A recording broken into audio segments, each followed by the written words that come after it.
பொறுத்துக் கொண்டிருப்பது? முதலமைச்சர் அவர்கள் விரைவாக நாங்கள் அவரை விடுதலை செய்வோம் என்று வாக்குறுதி கொடுத்தார். முதலமைச்சர் மீது நாங்கள் நம்பிக்கை வைத்திருக்கிறோம்.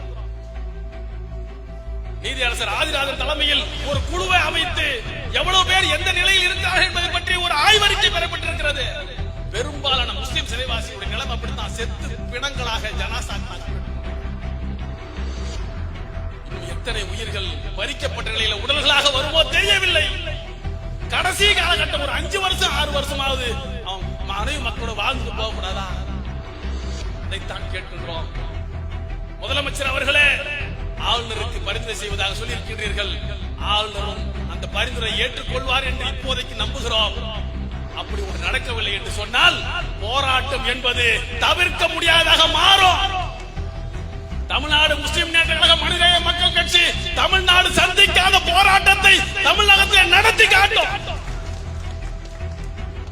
அதை விட வேறு வேலை ஒண்ணு எங்களுக்கு கிடையாது.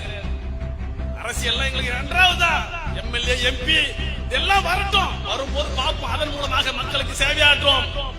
போனா மக்கள் மன்றத்தில் போய் சட்டம் இயற்றக்கூடிய அவைகள்ல போராடி மக்களுக்கானதை பெற்று தருவோம். அது வாய்ப்பு இல்லையா? தெருவில் இறங்கி மக்களுக்கு போராடி பெற்று தருவோம். அதுதான் தமிழக மனித மக்கள் கட்சி.